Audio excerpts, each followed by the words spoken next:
الحمد لله وحده والصلاة والسلام على عباده الذين اصطفى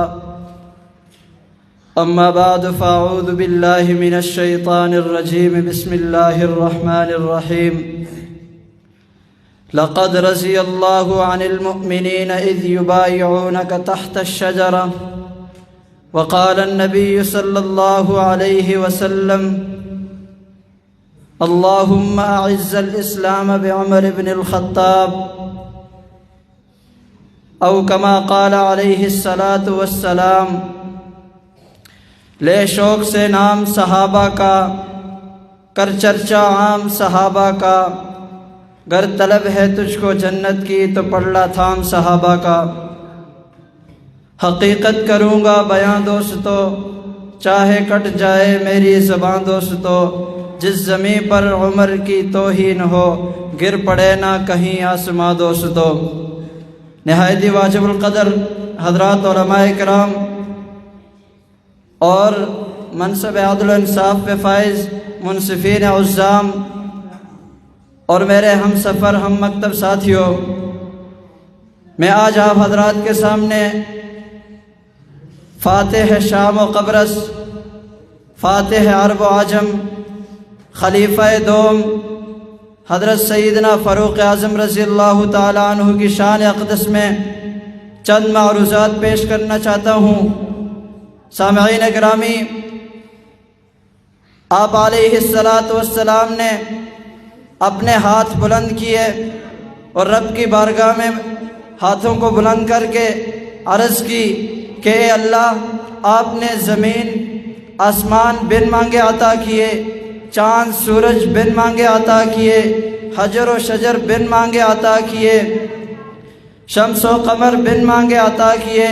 انعامات و اکرامات بن مانگے عطا کیے، عائشہ اور صفیہ بن مانگے عطا کی، حسنین کریمین بن مانگے عطا کیے، مدینہ منورہ و مکہ معظمہ بن مانگے عطا کیا، لیکن یا اللہ آج میں آپ سے ایک چیز مانگ رہا ہوں، ایک تحفہ مانگ رہا ہوں،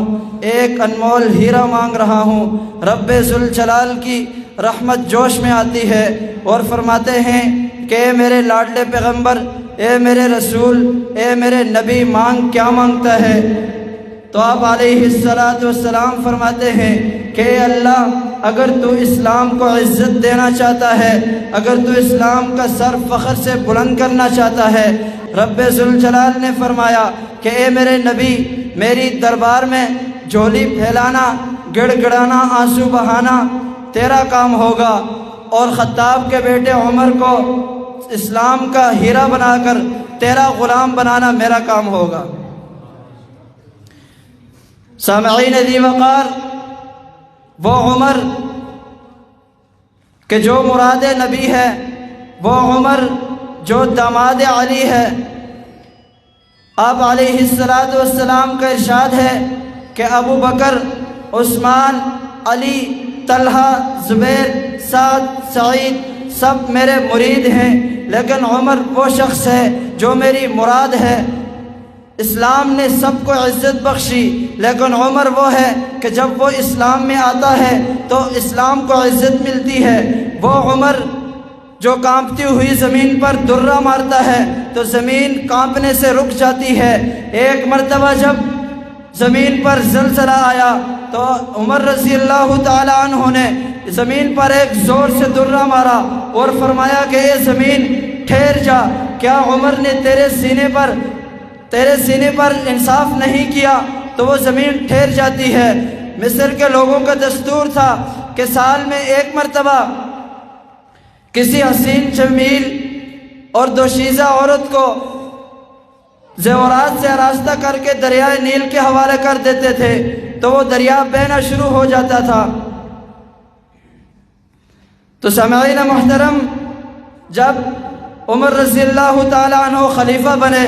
تو مصر کے گورنر عمر ابن العاص رضی اللہ تعالیٰ عنہ تھے، تو لوگوں نے کہا کہ پانی ختم ہو گیا ہے، قحط پڑنے والا ہے،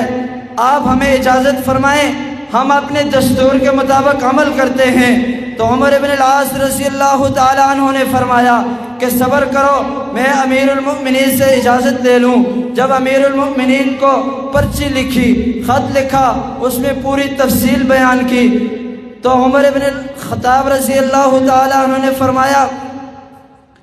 جب انہوں نے اس کے جواب میں پرچی لکھی اور عمر بن العاص رضی اللہ تعالیٰ عنہ کے پاس بھیجی، تو اسے فرمایا کہ اس پرچی کو دریائے نیل میں ڈال دیجئے۔ جب وہ پرچی دریائے نیل میں ڈال دی، اور اس پرچی میں لکھا ہوا کیا تھا کہ عمر رضی اللہ تعالیٰ عنہ نے لکھا تھا کہ اے دریا، اگر تو اپنی مرضی سے بہتا ہے تو نہ بہ، ہمیں تیری کوئی ضرورت نہیں، اگر تو اللہ کے حکم سے بہتا ہے تو پھر تجھے بہنا ہوگا۔ شاعر کیا خوب کہتا ہے کہ در فشانی نے تیرے قطروں کو دریا کر دیا، چہرے کو روشن اور آنکھوں کو بینا کر دیا، خود نہ تھے جو راہ پر اوروں کے ہادی بن گئے، کیا نظر تھی کہ جس نے